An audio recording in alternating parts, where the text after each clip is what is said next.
இது வந்து நம்மளுக்கு மீன் வர ஏரியாங்க, வேதாரண்ய ஏரியா. கிட்டத்தட்ட செருதூர் தாண்டி நம்ம கோடியக்கரை வரைக்கும் நான் காமிச்சிருக்கேன். கோடியக்கரை முன்னாடியே காமிச்சதுனால அது மட்டும் காமிக்கலை.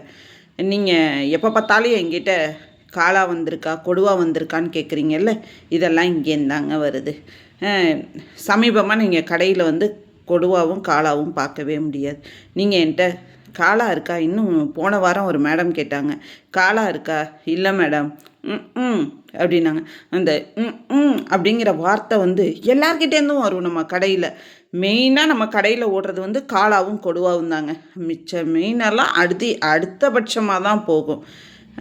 ஏன் நம்மளுக்கு காளா கொடுவா வரல அப்படின்னா, அதுக்கு காரணம் இங்கேருந்து அனுப்புகிற பாய் வந்து நோன்பு இருக்கிறதுனால தாங்க. அவர் எப்பொழுதுமே நோன்பு இருக்கும் போது சொல்லிடுவார், உடம்பு முடியலை அப்படிம்பார். உண்மையான காரணம் வந்து அவர் நோன்பு இருக்கிறதுனால நம்மளுக்கு மீன் எடுத்து கொடுக்க முடியல. நோன்பு இருந்தால் மீன் எடுத்து கொடுக்கக்கூடாதா அப்படின்னா அப்படியெல்லாம் கிடையாதுங்க. ஒரு ஆஃபீஸ் வேலை கிடையாது, இந்த நோன்பு இருக்கும் போது போயிருக்குது. இது ஒரு கடுமையான வேலை. ஏலத்தில் வெயிலில் காலையிலேருந்து சாயந்தரம் வரைக்கும் ஒவ்வொரு கடற்கரையாக போய் எடுத்து கொடுக்குறதுங்க. வருஷம் இது நடக்கிறது தான். இந்த உப்பனாரை தாண்டி தான் அந்த பாய் இருக்காருங்க. அது எல்லாமே அந்த பெரிய ஊர். அதுக்கப்புறம் தான் உங்களுக்கு கடற்கரையே வருங்க. இந்த உப்பனார்லேருந்து நம்மளுக்கு கொடுவா வரும். நீங்கள் கூட கேட்பீங்க, என்ன லைட்டாக கருப்பாக இருக்கே அப்படிம்பாங்க. இந்த உப்பனார்லேருந்து எடுக்கிற கொடுவா தாங்க. எப்பொழுதுமே வருஷம் நோம்புனா எங்களுக்கு உண்மையிலே கொடுவா கிடைக்காதுங்க. அவர்கிட்ட மட்டும்தான் நம்ம எடுப்போம், வேறு யார்கிட்டையும் நம்ம மாற்றி எடுக்கிறதில்ல. அதனால தான் பிரச்சனை. பொதுவாக பாய் வந்து நோம்புன்னு சொல்ல மாட்டார், எனக்கு உடம்பு முடியலம்பார். நான் ஒரே வார்த்தை தான் எங்கள் வீட்டுக்காரங்களுக்கு ஏப்பா நோம்பு இருக்கும் போது போய் சொல்லக்கூடாதே அப்படின்ட்டு. இன்றைக்கி தான் அவர் சொன்னார், நோம்பு முடிகிற வரைக்கும் அப்படி தான். அப்போ நீங்கள் 21ஆம் தேதி வரைக்கும் கொஞ்சம் பொறுத்துக்கோங்க, அதுக்கப்புறம் நம்மளுக்கு கட்டாயம் கொடுவாவும் காளாவும் அவர் எடுத்து கொடுத்துருவார்.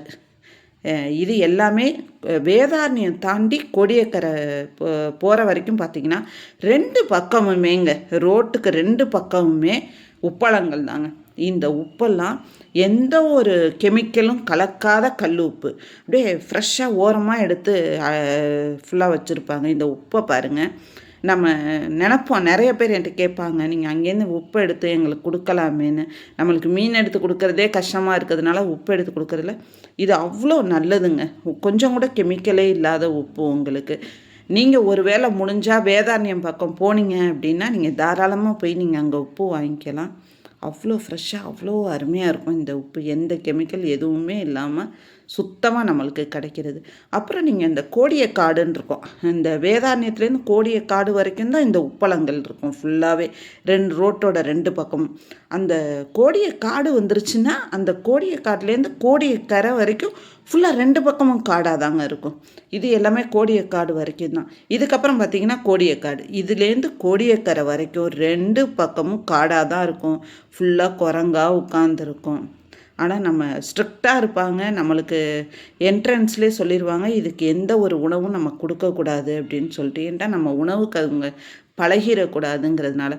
உங்களுக்கு யாருக்காவது டைம் கிடச்சா இந்த இடத்தெல்லாம் போய் பார்த்துட்டு வாங்க. அவ்வளோ ரம்மியமாக அவ்வளோ அருமையாக இருக்கும்.